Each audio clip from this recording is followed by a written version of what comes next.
Heroes Unlimited, the tabletop role-playing superhero role-playing game that could have possibly at one time been the best superhero role-playing game ever if it wasn't such a bloody mess.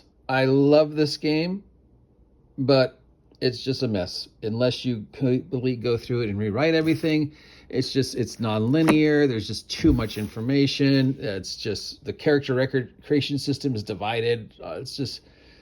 It's a mess, but I love it because the amount of detail, the amount of research, the amount of just good chunky stuff in this game could easily translate to any other superhero role-playing game. So it's a great reference. In fact, I'm in the process of rewriting it for Shadowdark and my other systems to make it a little bit more approachable. So let's take a look at Palladium Heroes Unlimited. This is the second edition, I believe. It came out in, I don't know, a long time ago. It has seen some love. It's been sitting on my shelf for years. I never get to play it or run it. The artwork is great. It's got this classic warning. Here's your original safety tools. This is all you needed in every game was this warning. So let's just look at the thing. So we've got the table of contents. And again, the great art. We've got the history of the game, how to play role-playing, glossary of terms, how to create a character. We will see a lot of this system and all what the different things mean and hit points and SDCs. SDC in this system is great. It's a great idea, especially for superheroes and giant stompy robots. And then side of tables for like what happens if I break my arm, blah, blah, blah. Then you have your random table for super tables. Different types of characters you can think, like alignments. Their alignment system is really cool. A life path. Because everything on this system builds atop anything you've worked previously, a lot of people found ways to break this game and get hundreds of bonuses just by picking and choosing through all these different things. It's got tables for insanity and psychoses and stuff like that, and creating a crazy hero, because if you remember in the 80s, early 90s, wacky crazy heroes were a thing, Badger, Wolverine, stuff like that. Deadpool, Moon Knight.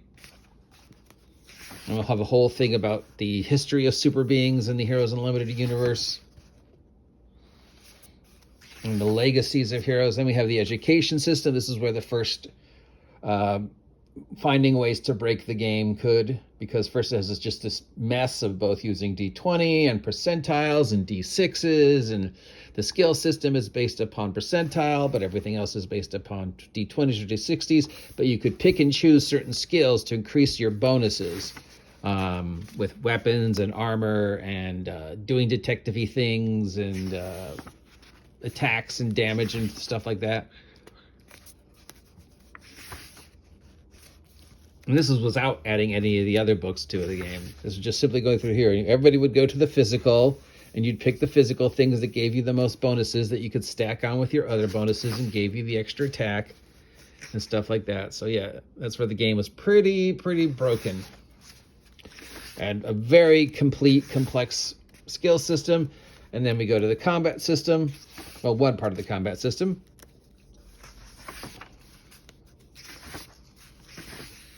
And we go to the different martial arts styles in the game.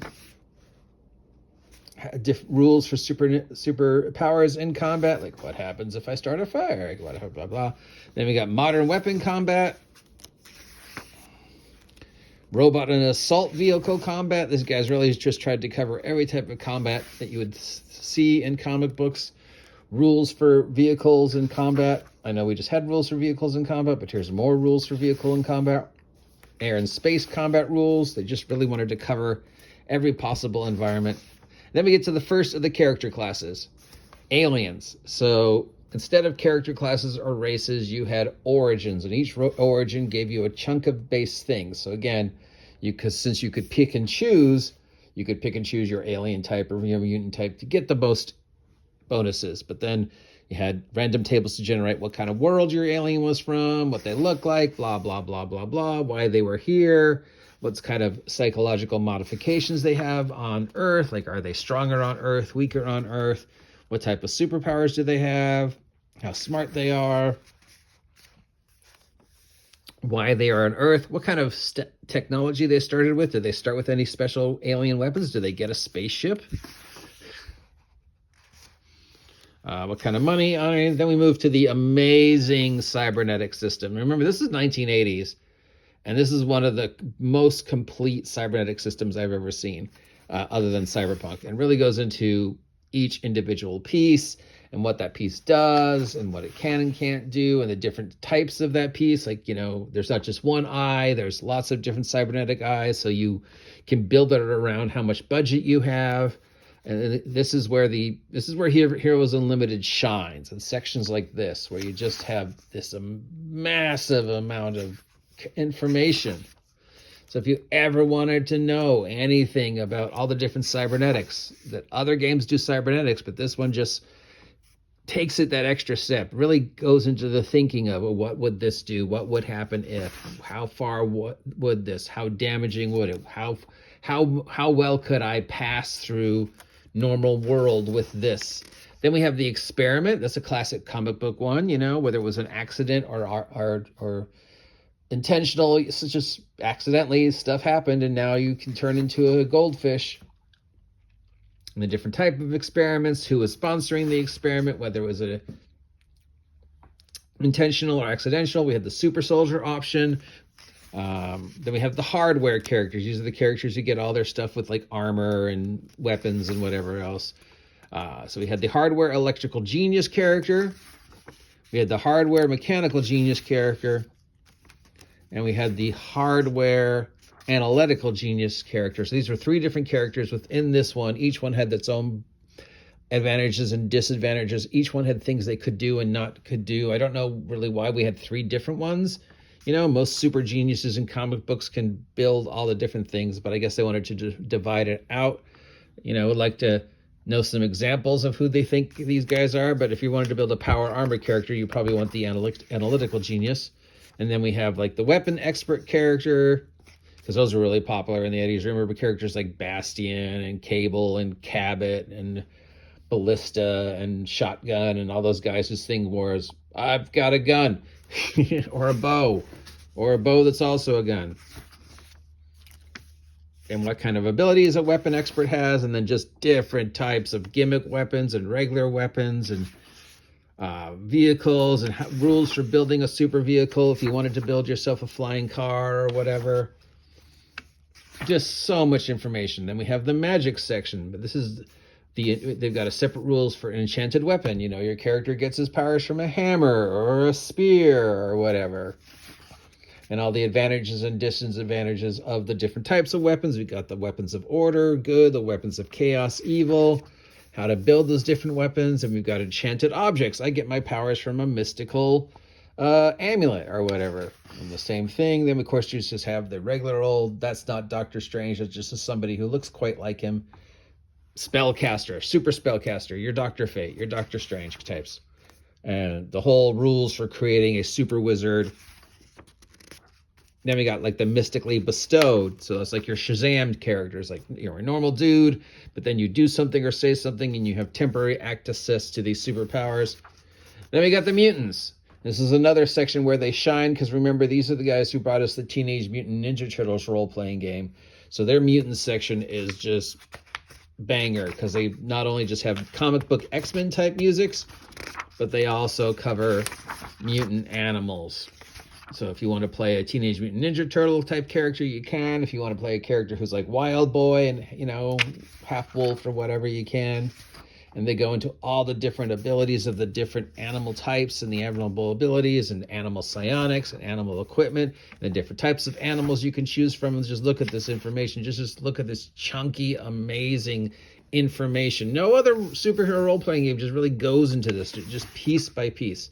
Then for some reason they have this rule called the mega hero. It doesn't really say what a mega hero is. It just says, what if you want to add characters that are just beyond the normal characters? So let's say you're running a campaign where everybody's about, Avengers level, but then you want to throw in somebody who's like Thanos. How do you make a mega character, and do you allow them? So I don't know. This is one of those sections that's like, is this necessary? I guess. Then we have the physical training characters. So these are just people who are just, exceptional training. It's everything. Then we got the psionics characters. Now, these are not a psychic mutant like Jean Grey. These are just people who are natural psionics. Then we have rules for building robots. And again, remember, these are the Rifts people. So the building robots section is just, again, just banger, just full much stuff. We have both the types of like exoskeleton robot. So if you wanted to build this power suit, it would basically you're building a giant robot or whatever. Or if you are a robot android character, and then just all the different equipment, body types, every little piece of information you could think of for making a robot. Again, the amount of information is just so ridiculously good. Just so many, things you would never think of, they cover. Then we have the special training characters. So we got the ancient martial arts master character. We've got the hunter vigilante type character. I guess this is supposed to sort of be kind of like the Batman, but not really. Then we got the spy, the secret operative character, the super spy, who also just happens to be a superhero. We've got the stage magician superhero. You don't have any superpowers, but you're a trained stage magician, and you can do oh, look, bad guys, I'm going to make doves fly out. Then we have the super sleuth character, the super detective type character. And then we finally get to the section with all the superpowers. So first you have to figure out, some of the classes give you superpowers, some of them don't. Then we have all the different just behind the scenes mechanics for the superpowers.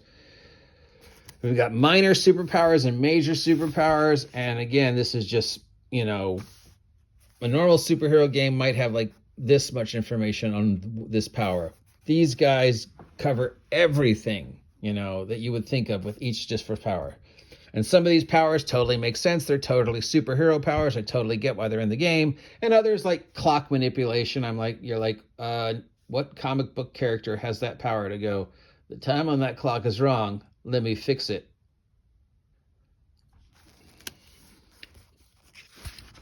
And then just the different type of energy attacks, the different type of heightened stats, winged flight, wingless flight, your standard selection of minor superpowers. Again, some don't make sense, like horror factor, mental stun, but most of them are great. Underwater abilities is a minor power. Sorry, Aquaman. Again, we have this ridiculous night stalking power. Why is that in there? But it's in there and it's great. The amount of detail is great.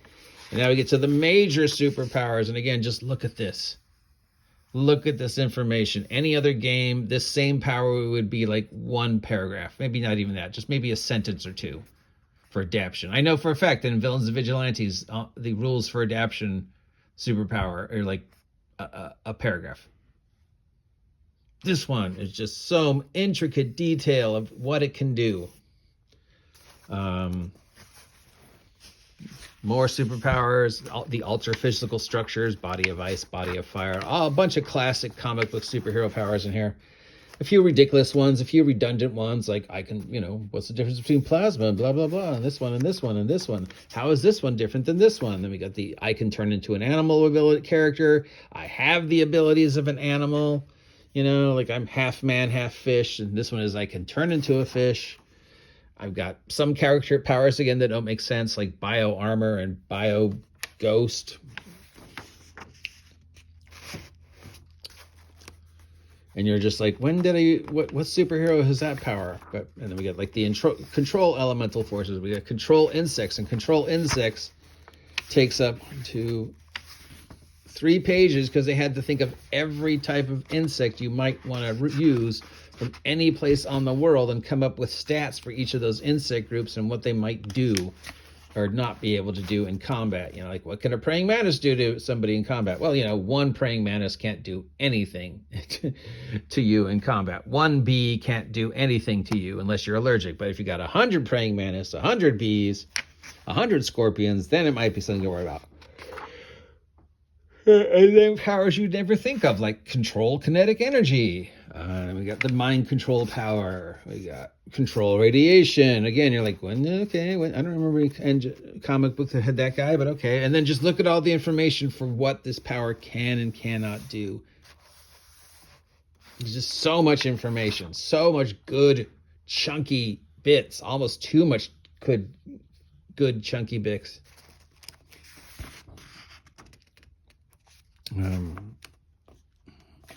Just more superpowers. This is the whole section of superpowers.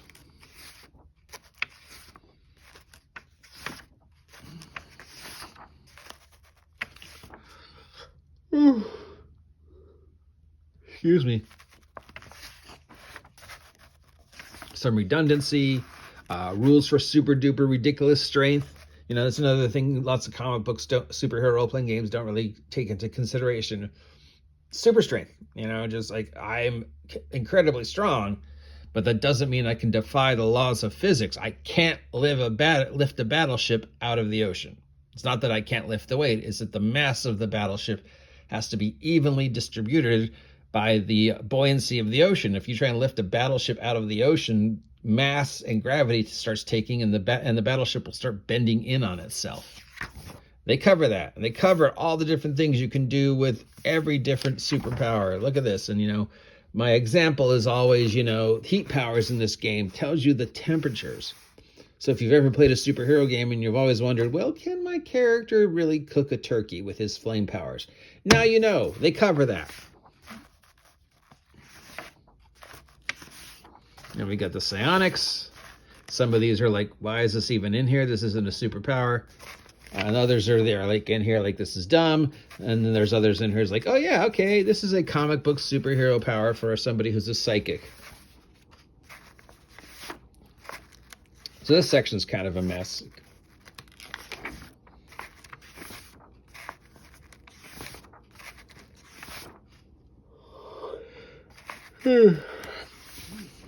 Nobody, I never played with anybody who used, you know, any of these psychic or magic rules. Everybody was either a mutant or some were high-tech wonders. And we got a magic system for the super sorcerer type characters.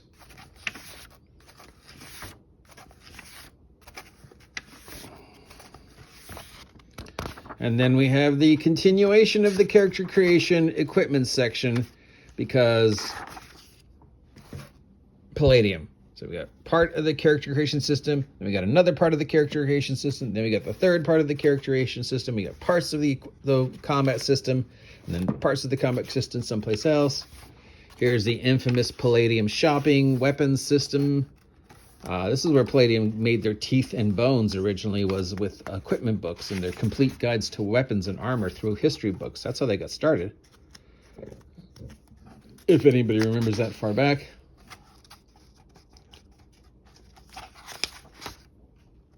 And then there you go. 332 pages of comic book goodness. So much good information, almost too much information, so many redundancies, just a mess. It's badly organized, it's badly edited, but dear God, the amount of work, the amount of ideas, the amount of just good, chunky, really thinking about superpowers in a real world of the 1980s that's in here is amazing. And I don't know any other game that's done the amount of detail that they have. I'm not saying there aren't any, I just don't know any. I mean, you know, who else goes into this much intricate detail for like flame powers or stretching or ice powers, or just how many different types of bugs that are available on the earth on the off chance one person is playing the bug character who can control bugs, and you really want to know how many honeybees can I control and what can they do. This game covers it. I don't know any other game that covers it with this much information. So that's why I love this game. The redundancy, the just the long-windedness, the nonsensical combat sections, the way too many dice. You know, it's a mess, but it's one of those things you either love it for what it is or you don't. And many people out there love Heroes Unlimited and Rifts and think it's some of the best role-playing ever made. Other people look at Heroes Unlimited and Rifts and Palladium's fantasy and go, dear God, no. Excuse me. If you want to find out more about what's going on with the world of Palladium, check out Legion of Myth with our old friends Max and Heathen Dog. They have the Palladium guys on their channel all the time talking about what's going on with Palladium in the year 2023-24. So Legion of Myth, check them out. Heroes Unlimited, man. There you go. Oh, so much good stuff. Check it out. Thank you.